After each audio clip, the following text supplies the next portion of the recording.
Hello and welcome back to Monday Morning Quarterback. Today we're celebrating and enjoying a 49-14 home victory over conference foe St. Olaf from this past weekend. The team came out of the gates ready to go as we saw our first conference action, started strong and did a tremendous job as the game went on. Offense really set the tone early, scoring on its first two possessions and 5 times in the first half, led by a very balanced attack in a game where our offense only saw about 58, 59 plays, 200 yards on the ground, 240 yards passing yards. We're led by, obviously, Dakota Tracy and Matt O'Connell, 2 receiving leaders, Kyle Whitley, who had 5 receptions on the day, as well as Fritz Waldvogel.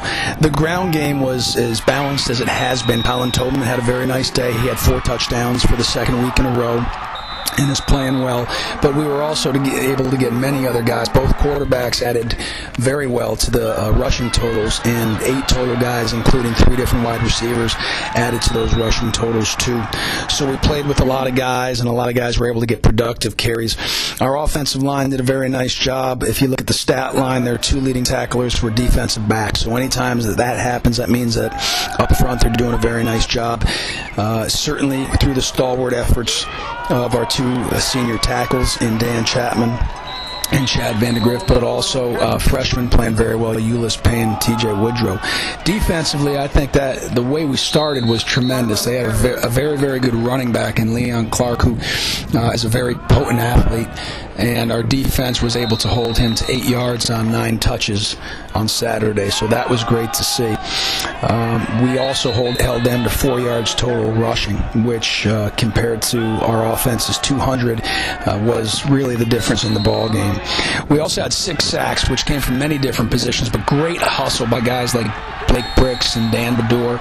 Once again, that defensive front keeps rotating in, and guys like Blake Bricks and Chase Aho and Riley Dombeck continue to get great pressure on the quarterback, in addition to Danny Kane and Kyle Reinerson.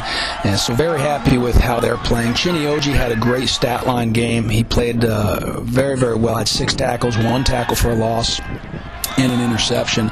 But I just thought, more so than anything, our defense put our offense on some very short fields, predominantly in the first half, and that was somewhat a product of our return game as well, but also a product of our defense being able to get off the field on 3rd downs and in some situations 4th down. So that was very helpful for the offense.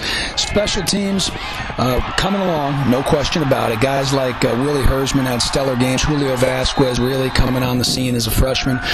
But once again, our kickers kept putting that ball deep in the end zone. We averaged about 2 yards deep in the end zone on each kickoff, which anytime we can do that and have good coverage puts our defense on some long fields. We did have 2 issues where we ran into a holder one time and ran into a punter on the other, so those are the types of things we have to get cleaned up. But a lot of what you don't see is actually what made our special teams strong. You didn't see big returns because I think our kickoff team is doing a great job avoiding the frontline guys and getting back to their spots, taking calculated risks and making the play at the point of attack. And also, you might not see a lot of big returns. Fritz Waldvogel did add with 1 nice return on the day, yardage-wise, but maybe the best returns of the day were ones where we only got 3 or 4 yards on a punt return, but it was a low-line drive, and we were able to eliminate any sort of loss of hidden yardage. So a lot of what you saw in the special teams game, or what you didn't see, actually was what helped us win that game. And we also got points from Griffin Schneider as well as Timmy Albright in the kicking game. Players of the game from St. Olaf: on defense, Tony Dana. The offensive player of the week is TJ Woodrow. Special teams player of the week, Willie Hersman. The defensive scout of the week, Jeffrey Rada. The offensive scout of the week, David Eilenfeld. And the hustler of the week, Blake Bricks. We hope to see you up at Concordia next week as we take on Concordia at Moorhead at 1:10 on Saturday, and have a great week.